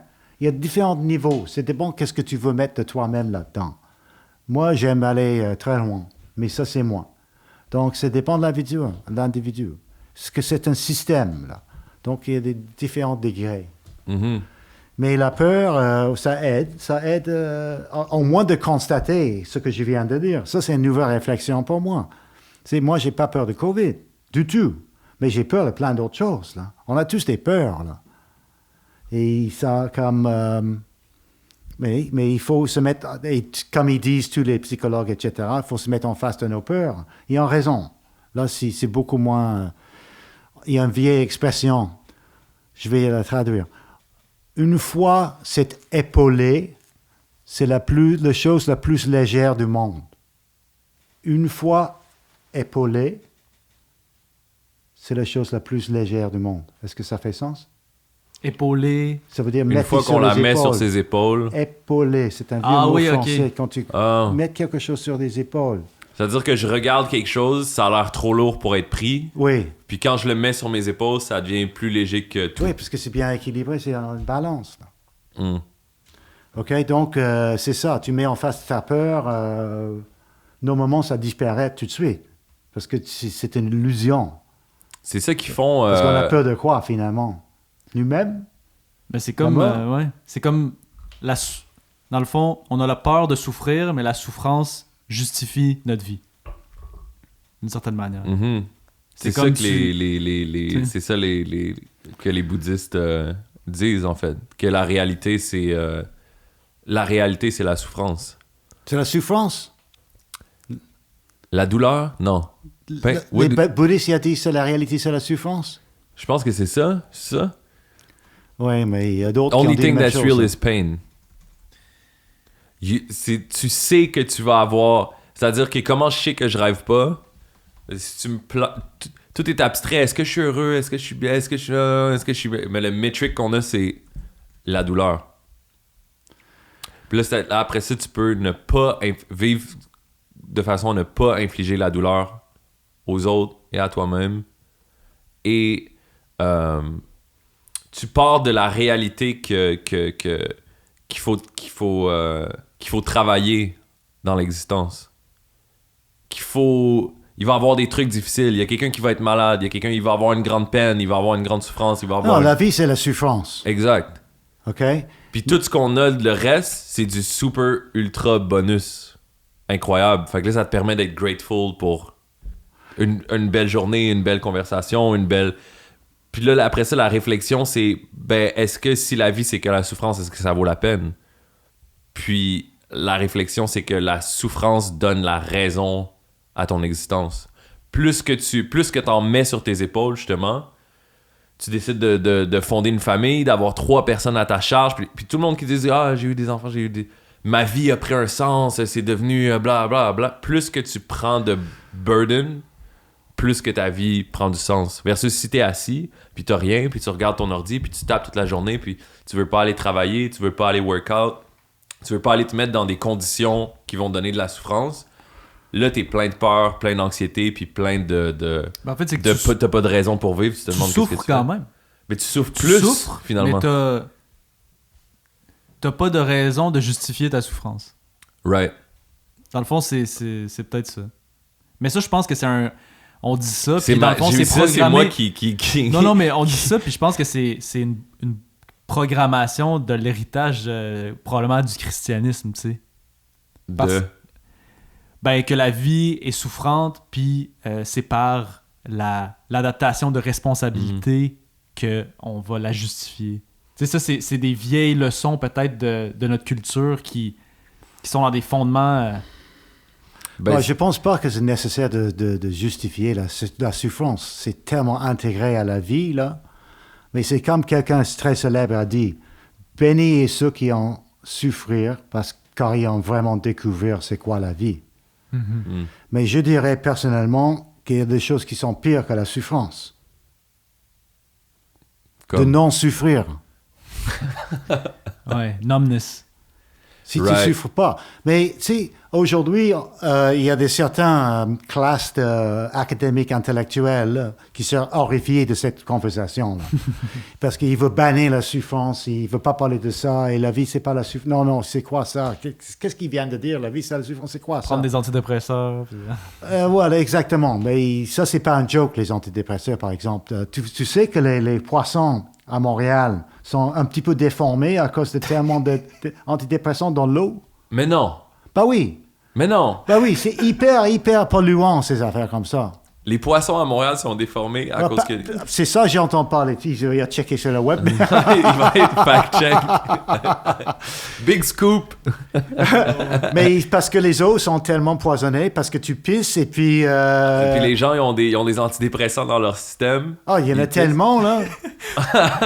Il y a un article, c'est « Are Prozac pooping fish present in the St. Lawrence River? » Ah, bah, there you go, man. Voilà, c'est... Oh, je suis une mine d'informations inutiles. A significant amount of antidepressant medicine exists in Montreal's wastewater, affecting fish tissue and brain activity, a study of the University of Montreal Chemistry Department has found. Gee. Ils vont plus loin que moi. Ouais. Ah, mais c'est ça. Alors, c'est quoi cette histoire-là de dépression, là? OK, bon. Évidemment, ils ont raison. Les gens sont déprimés, là. Et on parle pas. Exact, mais c'est comme si c'était juste un virus qu'on avait attrapé dans l'air, alors qu'il y a toute une quête existentielle, puis dans la société où on se trouve au Québec, il y a eu toute notre tradition puis notre identité qui était basée autour d'une certaine compréhension de la réalité, puis d'un certain... on avait une espèce de map qui était la religion catholique, puis qui était une identité. Puis les institutions ont été tellement corrompues que quand les gens se sont rebellés contre les institutions qui représentaient cette culture-là, ils ont aussi jeté la culture avec. Puis on s'est retrouvé avec une espèce de culture vide de travailler pour des accomplissements. Et puis on n'a rien les gens ont rien à passer à leurs enfants. Ils ont rien à leur apprendre. Puis quand tu penses à la nature de la vie, c'est comme un truc que j'ai entendu, que j'aime beaucoup, c'est comme... Qui est-ce qui est plus vieux? Toi ou la peur? Toi ou l'amour? Toi ou la haine? C'est comme, pourquoi est-ce qu'il y a des patterns, des émotions, pourquoi est-ce qu'on vit toutes les mêmes émotions? Pourquoi est-ce que tout le monde ressent peut-être pas tout le monde le ressenti, mais pourquoi tout le monde ressent l'amour? Pourquoi tout le monde ressent la peur, la haine, la violence? Des patterns qui se manifestent à travers nous depuis le début des âges. Il y a toute une dimension spirituelle à l'existence sans être sans que pour que tu la goûtes cette dimension-là ou que tu t'en fasses partie, t'as pas besoin de te laisser pousser les cheveux longs puis arrêter d'aller dans des clubs puis d'écouter de la musique rap puis que méditer. Il y a une dimension qui est là, qui est réelle, qui est véritable, qu'on peut réfléchir. Puis le fait que ce soit totalement absent du discours populaire, que ce soit totalement absent de n'importe quelle discussion, il y a un grand vide. Mais c'est comme... Je pense que les jeunes ressentent ce vide-là. Puis ça revient à ce qu'on disait par rapport à accepter que la réalité, c'est la souffrance. Quand tu te dis que souffrir ou qu'être triste ou qu'avoir un moment down ou whatever, c'est pas normal, t'es pas supposé. Et puis là, il faut que tu te mettes à chercher... C'est quoi ça? Quelle médication, c'est qu'on essaie quel groupe... de le rationaliser, right? Je pense que c'est que une fois qu'on a peut-être collectivement... Tu sais, Nietzsche avait écrit tu sais, comme God is dead dans le milieu du 19e, je pense, tu sais, ou même des... Puis c'est que dans le fond, on essaie de rationaliser pourquoi tu serais déprimé, puis on va trouver, genre, le marché va trouver une solution à ton problème comme consommateur. Yeah. Ouais. Mais on parle pas le langage qui est peut-être approprié pour ce genre de mots de l'esprit puis de l'âme. Tu sais c'est quoi la suite? Les gens aiment citer cette citation-là, God is dead, parce que c'est vraiment rock and roll Nietzsche, puis c'est vraiment... Mais je serais curieux que tu pull up la phrase. C'était il disait pas ça en célébration du tout. Non, il disait c'est ça comme une horreur. God is dead and we killed him. Oui. Puis mais la citation est vraiment intéressante. Je serais curieux Mais qu'on la aussi pull up. un célèbre graffiti de ça. T'as jamais vu? Ouais. C'est quoi? C'est God is dead, Nietzsche. Oui. Puis là, Nietzsche is dead. Sign God. yeah. Mais je pense que c'est ça que ça c'est... tu vois, God is dead. Attends, je vais l'avoir, excuse. Ou peut-être même on pourrait l'avoir en français. Ah oui, ok, ouais. Ouais. Dieu est mort. C'est Mais fascinant. tu vois, Comment il l'écrit, là, c'est comme un... Mais tu vois la civilisation actuelle, OK? Yeah. Parce que le Québec appartient à ce qu'on appelle la civilisation occidentale. Ouais. Pour moi, c'est un concept absurde. Ah ouais? Oui. Nommez-moi, c'est quoi la civilisation orientale, alors? J'ai aucune idée. Oui, il n'y en a pas. Donc, civilisation occidentale. C'est intéressant. Anyway. Donc, mais c'est ce qui est clair. On a jeté l'eau avec le bébé, Le bébé avec l'eau du bain. Qu'on Ouais. défaçon de la religion, parce qu'il n'y a plus rien. Donc, c'est une coquille vide. Et c'est quoi le sens de direction de la société québécoise actuellement? Bon, vers plus en plus... L'équilibre budgétaire. L'équilibre budgétaire. Oui, ben voilà. Réduire la Des courbe. choses banales, comme ça. Réduire la courbe. Mais Réduire la courbe, oui, c'est ça. Reste à la maison. donc je l'ai si vous voulez. Ouais, Dieu est mort. C'est ça. Dieu est mort, Dieu reste mort, et c'est nous qui l'avons tué. Comment nous consoler, nous les meurtriers des meurtriers? Ce que le monde a possédé jusqu'à présent, de plus sacré et de plus puissant, a perdu son sang sous notre couteau. Qui nous lavera de ce sang? Avec quelle eau pourrirons-nous purifier? Quelle expiation, quel jeu sacré serons-nous forcés d'inventer? La grandeur de cet acte n'est-elle pas trop grande pour nous? Ne sommes-nous pas forcés de devenir nous-mêmes des dieux simplement, ne fût-ce que pour paraître dignes d'eux? En quelle année? Ça, c'était... Il dit quel jeu ne serons-nous pas forcés d'inventer pour avoir tué Dieu Les et idéologies. ne devrions-nous pas devenir nous-mêmes des dieux? C'est-à-dire, déjà, il calait avec l'avenue de la science. Là, les gens se mettaient à voir justement beaucoup moins de magie dans la vie de tous les jours. Il expliquait certains phénomènes. Là, soudainement, il est pas dans le ciel, Dieu, puis où est l'enfer? Ok, j'y crois. Parce qu'il y avait une 1882. 1882. Puis il dit en tuant Dieu, il va falloir Puis ça, s'inventer des jeux pour se changer les idées, puis il va falloir devenir des dieux nous-mêmes, puis... check le call, après, juste avant la Première Guerre mondiale, la Révolution bolchevique, puis la Deuxième Guerre mondiale. C'est comme... Incroyable. Mais c'est pour ça que j'adore, c'est pour ça que je voulais qu'on sorte la citation complète, parce qu'à chaque fois que je la lis, cette citation-là, elle décrit tout le mouvement d'une société depuis les 200-300 dernières années, puis elle veut dire beaucoup plus que ce que le sexy tagline de « God is dead » veut dire Good dans la thing, tête des t'sais. gens, tu sais, genre fuck ça. T'sais. Qu'est-ce que t'en penses de cette citation-là? Not too bad. Yeah, c'est très intéressant. It's alright. Mais je veux te faire un point là, sur quelque chose qui semble peut-être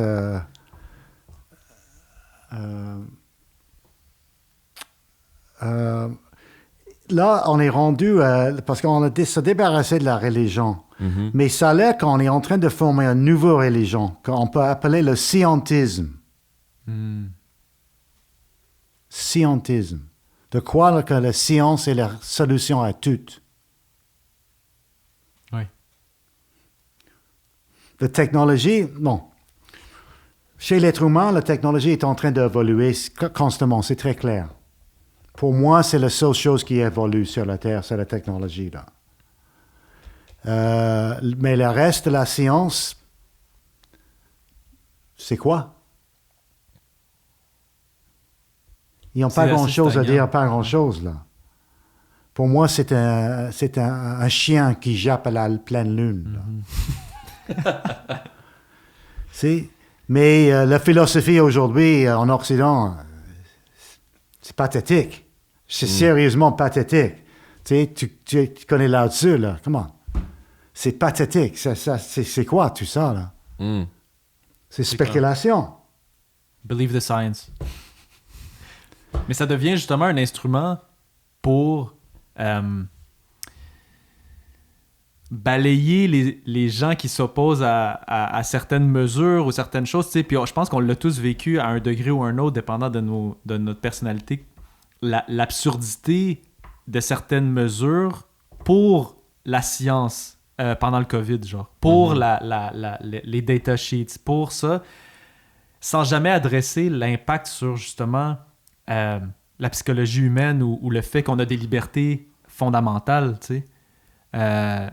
C'est sûr que la vie serait plus simple puis plus facile à gérer pour un gouvernement si on serait tous enfermés chez nous puis on avait un couvre-feu tout le temps. Puis, dans le fond, c'est peut-être que c'est... Selon la science, ça serait beaucoup plus sanitaire de faire ça. Mais il y a un blind spot majeur là-dedans qui est la conversation du risque dans nos sociétés, la conversation de la liberté, puis la conservation de la dimension de la vie qui n'est pas scientifique ou qui n'est pas rationnelle. Mais tu sais, c'est comme... Et on est rendu à ça, là. Si quelqu'un dit... tu dis quelque chose, qu'ils répondent « Ah, mais c'est pas scientifique. » Si c'est pas scientifique, ça veut dire c'est pas réel. Ah ouais? Il faut que ça soit scientifique. Donc, mesurable par certains instruments, là. Mais c'est quoi ça? C'est une croyance anti-scientifique. Oui, puis mettons l'éthique puis la morale. Tu peux pas mettre ça dans Excel, là. Non, c'est pas mesurable. C'est pas mesurable. Puis on est toujours... Le blind spot, c'est toujours à quel point notre technologie en ce moment est évoluée parce que la science dans ce moment, dans 30 ans, ils vont regarder en arrière puis ils vont rire de plein d'affaires qu'on faisait qui étaient basées sur la science. J'ai vu un meme sur Internet, c'est un gars dans les années 20 qui va voir son médecin puis il dit « Ah, docteur, j'ai mal au ventre. » Le docteur, il dit « Ah, pas de problème, c'est probablement juste des fantômes. Tiens, voilà ta prescription pour de la cocaïne. » Puis ça, c'était la science des années 20, tu sais. Aujourd'hui, la science, dans ce moment, c'est une autre chose, mais il y a des principes qui sont éternels, qui ont toujours été là pour guider le... Regarde, il y a une place pour la science, et pas de question, mais il faut qu'il prenne sa place et c'est tout, là. Il ne peut pas commencer à parler de la vie et d'autres choses, là, parce qu'il n'y a même pas un concept de la vie. Ils n'ont pas. C'est quoi un être humain? Demande à un scientifique. C'est quoi un être humain? Une masse de cellules. Mais... Ouais. C'est quoi la place pour tes souvenirs, tes émotions, ils peuvent pas expliquer ça. Parce qu'ils sont auto-questionnés. C'est comme la psychologie. La psychologie ésotérique. Tu commences avec toi-même. Tu étudies toi-même, ton propre psychologie. Les gens qui sont sages dans la vie, normalement, là, tu peux aller dans un bar et parler avec quelqu'un qui comprend les choses, parce qu'il comprend lui-même. Tu comprends toi, tu comprends l'autre. Ouais, Parce qu'il y en a c'est tellement de choses similaires, là. Tellement. c'est un des principes fondateurs de la pensée ésotérique, entre guillemets. C'est as above, so below. C'est-à-dire que Absolument. l'homme est un microcosme du monde. Puis c'est une réflexion. Toutes les lois qui sont dans la nature sont dans le corps humain puis la psychologie humaine aussi. Donc l'importance du principe de connais-toi toi-même. Et comme je retourne ce que j'ai dit tout à l'heure, tu m'as demandé des conseils, je ne sais pas, c'est pas ma position dans les conseils, mais essayer de gagner plus d'expérience dans la vie possible. Plus d'expérience que tu as, le plus que tu risques à connaître toi-même. C'est pas une garantie non plus, mais c'est fort probable que ça va te faire comprendre qui tu es. Tes peurs, tes capacités, tes non-capacités, etc., etc., etc. Si tu fais des choses, tu as une vie, tu expérimentes, tu oses, tu sors de toi-même. Tu vois des côtés de toi-même que tu ne connaissais pas avant. Tout ça, c'est bon. Ça te donne la psychologie. Parce que j'aimerais pas être trop dur, là, mais certaines personnes, il n'y a pas de psychologie. C'est des machines. Ils ont besoin de mécaniques. Ils ne sont pas capables de réfléchir à quelque chose ou de sentir profondément des choses. En disant que la psychologie est primitive, mécanique. Mais ça peut grandir avec des trucs contemplatifs. Absolument, comme ça le peut tai grandir. chi, Il y a de comme- l'espoir pour tout le monde, là. C'est comme David Lynch, tu sais, qui dit lui, sa méditation, c'est pour expandre sa conscience. Mhm. Puis que ça peut commencer petit comme un noyau de pommes, mais tranquillement, tu peux grandir ça à une balle de golf. Un ballon. Un ballon, tu sais, Ouais. puis Mais c'est pas c'est juste une forme ça passe, d'intelligence, ça ça, passe ça. même, je pense que ton point c'est que ça passe même pas juste par l'idée de méditation ou de tai chi ou c'est vraiment Non, plus grand que ça. c'est Je ça. parle en plus grand. Après, De foncer dans la méditation, vie, tai chi, de- Oui, c'est correct. Puis c'est des outils plus spécifiques. Mais tu as besoin de l'expérience dans la vie. Moi, j'avais besoin de comprendre c'est quoi le tai chi, plus de large comme... Mais c'est comme la rédemption. C'est une possibilité pour tous les êtres humains. Mm. OK? C'est comme pas une question de juger les gens et dire, OK, beaucoup de monde ne sont pas éduqués. C'est comme ça. C'est une réalité. Ça ne veut dire pas qu'il ne peut pas se trouver une éducation et de se grandir, là. Mais ça aide si il ne suit pas toujours ce que tout le monde y fait, là. Mhm. C'est la mode, ça peut être l'ennemi, ça peut être un ennemi, hein. Est-ce qu'il y a des Et je parle plus de mode de Ben oui. pensée, réflexion. Je ne parle Conformisme. pas forcément de mode vêtements. Ouais. Ça va, ça vient. Mais les autres modes, ils sont... ouais. Excuse-moi. Est-ce que de se connaître soi-même puis de se confronter puis de vivre des expériences pour finalement mieux se connaître sa propre psychologie, est-ce que c'est ça qui nous aide à développer des facultés? J'ai juste l'impression que la culture dans laquelle on est aussi est très apitoyée sur soi-même. J'ai l'impression que l'humain en général est beaucoup plus fort que ce qui a été... j'ai aimé tantôt que tu as dit nos corps ont été colonisés, nos esprits ont été colonisés. J'ai l'impression qu'il y a une source. Justement, on comprend pas la source de la vie, on sait pas d'où elle jaillit, on sait pas où elle s'en va, mais j'ai l'impression que cette source-là, plus on se connaît, plus on apprend la vie, plus on prend de l'expérience dans la vie, plus on peut la harness, en anglais, la channel, on peut jouer avec et on est beaucoup plus fort que ce qu'on croit en général. Genre, j'ai une famille ordinaire dans une ville où la vie éclate. Les gens, ils vont vivre en situation de guerre. Ils pensaient pas être capables de passer à travers la semaine dernière, puis ils vont vivre à travers une guerre de 4 ans, puis sans flancher, juste parce que tout à coup, c'est ça la nouvelle réalité. Regarde, ça fait 2 ans qu'on est en crise de pandémie mondiale. Personne n'aurait jamais pu imaginer. Une grande majorité du monde passe au travers au jour le jour, puis pour moi, c'est une fraction de notre force, là. C'est la majorité des gens se connaissent pas nécessairement, font pas un travail actif de moins se référer sur la masse, de plonger dans leur unicité, dans leur individualité. Est-ce que pour toi, c'est aussi se connaître soi-même puis plonger dans l'expérience, c'est aussi une façon de développer des facultés qui seraient dormantes, qui seraient latentes? Oui. Ouais. Ouais. Est-ce qu'on peut développer... L'attention. attention. L'attention, c'est la faculté primaire de l'être humain. Il faut être à l'écoute de la réalité, à l'écoute. L'attention, tu as besoin pour faire n'importe quoi. N'importe quel professionnel a une capacité d'attention quand il fait son métier. En dehors de ça, normalement, il le perd. Mais on a besoin de développer l'attention. C'est très important. Il y a différents niveaux d'attention. OK? Je ne parle pas juste de la concentration. Il y a beaucoup de choses. Mais l'awareness, tout ça. Conscience, développer la conscience. L'univers nous attend. Fantastique. Je sais pas comment tu J'aimerais mais... terminer là-dessus. comme L'univers les nous attend. Fantastique. Peter Snow, je sais qu'on a tourné un petit vidéo ensemble explicatif du Tai Chi pour ton école puis tes trucs. J'imagine que ça va sortir éventuellement. Peut-être pas dans l'immédiat, mais est-ce que tu as des projets, est-ce que tu as des trucs qu'on peut trouver sur Internet si jamais les gens veulent en apprendre plus ou peut-être essayer une pratique du Tai Chi après quand les mesures d'interdiction vont être levées? Est-ce qu'il y a quelque chose, si moi je finis d'écouter l'interview puis j'ai envie d'en trouver plus à propos de Peter Snow, où est-ce que je vais? Inside yourself. Non. Non, il n'y a rien. Non. J'ai pas de présence sur le web, vraiment, non. Tu as un site web pour ton école de Tai Chi? Non. J'ai Non? une page web. Oui, j'ai une page. OK. Fait que si les gens veulent entreprendre, peut-être essayer Si le met Tai Chi Peter après Snow le- Tai Chi Montréal, il va trouver ma page. OK.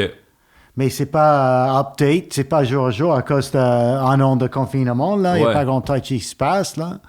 Éventuellement, je vais rétablir mon école, j'espère. Ben oui. Parce que j'ai construit ça sur On se le 21 souhaite. ans. Là. Puis ça a été vraiment intéressant de discuter cet après-midi. Tellement, Moi, je suis tellement. ouvert à avoir d'autres discussions. Et éventuellement, plus philosophiques. tard, je vais faire des affaires. OK. C'est sûr, dans l'avenir, crois-moi. Je vais faire des affaires en ligne. Tai Chi, ésotérisme, beaucoup de choses. Mais sur des années à venir. Là. Parce que j'ai des projets assez sérieux. Je veux faire des choses assez complets. OK. Jean-François va m'aider aussi. Là. Cool. Ouais, ben On va si t'as faire des besoin choses, d'aide même pour faire les trucs sur Internet, pour faire le site web, pour faire les vidéos, on va être là. Ouais. Puis on va tenir les gens qui suivent le podcast ici au courant aussi Absolument. des développements. Ça m'a fait extrêmement plaisir. Bah, moi aussi. Merci beaucoup, d'avoir Peter. été là. Plaisir. À bientôt. Bye.